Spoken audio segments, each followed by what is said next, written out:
see you there. Did you click on this video because you're feeling burnt out?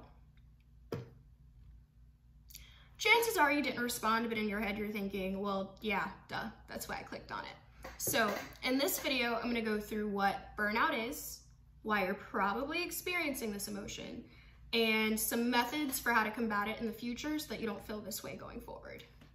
So starting with the definition of burnout, the definition of it is a state of emotional, physical, and mental exhaustion caused by excessive and prolonged stress.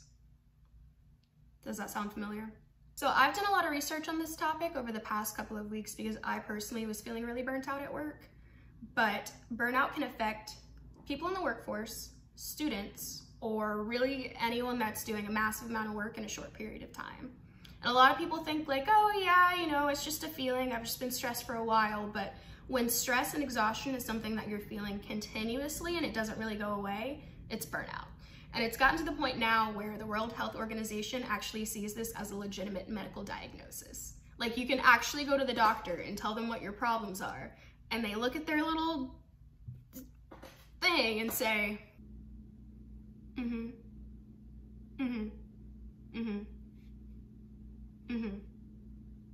Okay, so according to my calculations, it appears that you're burnt out. If you're watching this and you're still thinking like, yeah, I'm stressed, yeah, I'm tired, but am I really burnt out? I'll go through the rest of the symptoms for you. Sense of failure and self-doubt, feeling helpless, trapped, and defeated, detachment, feeling alone in the world, loss of motivation, the inability to get out of bed in the morning or to go to sleep at night, and decreased satisfaction and sense of accomplishment.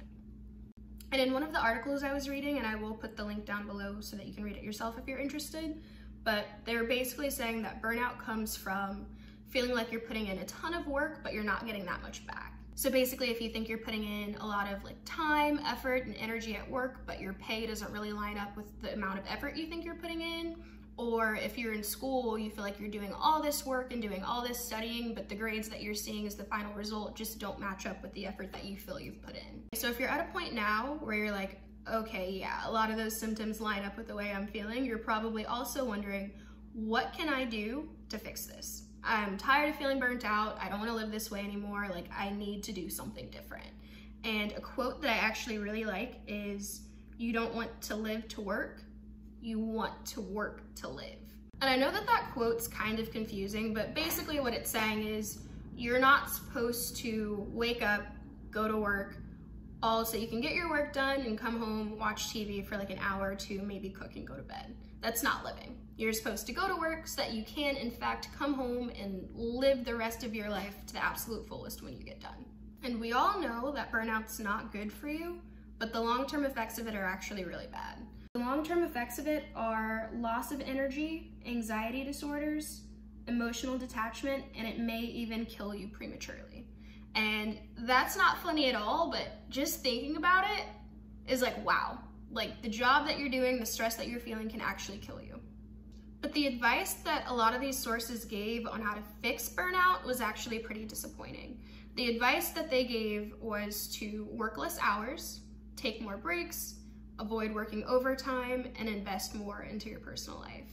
And I was disappointed because I just felt like those were really unrealistic ways to fix the problem, because most of us working a crazy amount of hours aren't choosing to work a crazy amount of hours. It's because your employer asks you to, or that's what your company expects, and you can't just go into work one day and be like, hey Jim, actually I don't want to work from 8 to 6 every day anymore. That's just not how it works.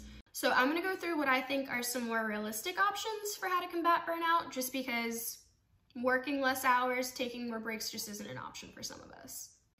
And burnout and dissatisfaction with your work is actually so much more common than you probably think. Studies show that roughly 55% of people plan on either quitting their jobs in the near future or finding another employer in general. Some countries have actually noticed this and started to see it as a real problem. Iceland, for example, switched over to a 4-day work week in 2015, and about 85% of the people there are actually on a 4-day work week structure.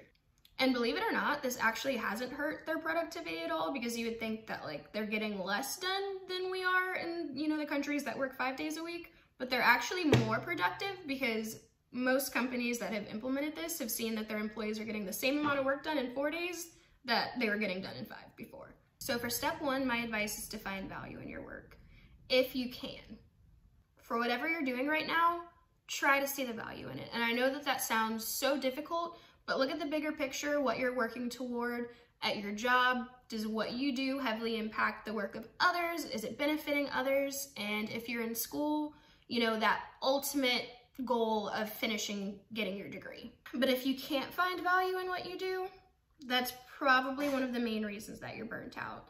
If you're in a job where you don't feel like what you're doing is making a difference, you're not helping anyone, or you just really feel like it's not what you're interested in, find a different job, because that either means that you don't think that what you're doing is benefiting anyone, you don't think that your job is important, or it just in general doesn't line up with what your values are and what you want to do.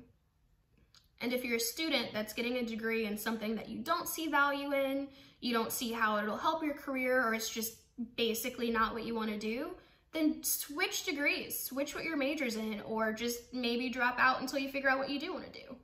But if quitting your job or dropping out or switching majors just isn't an option, then try to find more value in the things that you do outside of work and actually make time for it. So whether that means reaching out to your friends, reaching out to family to get coffee, maybe even a drink, or if you have hobbies that you like or sports that you want to get back into, try to find a hobby or something to occupy your time so that you're not just doing work and going to bed. Another good word of advice is to set boundaries.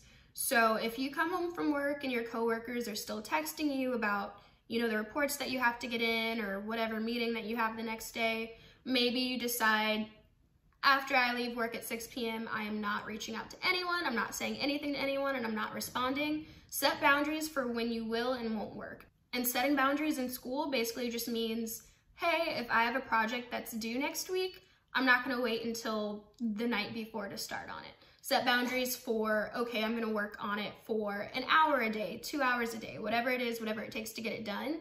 But after you've put those hours in, walk away from it. Do something else. Take a break, because it definitely does help. And last but not least, setting aside time for relaxation and sleep. And for the relaxing piece, do whatever you have to do to actually get that in, whether it's setting a reminder on your phone, penciling it into your calendar, putting a sticky note on your forehead if you have to. Just make sure that you remember to actually set aside time for yourself to relax and do absolutely nothing or whatever you enjoy.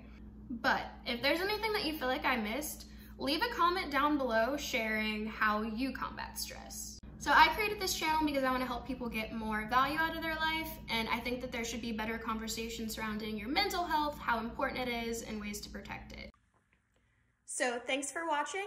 Be sure to hit the like button if you did like this video, or the dislike button if you didn't, and be sure to hit the subscribe button so you can see more videos like this in the future.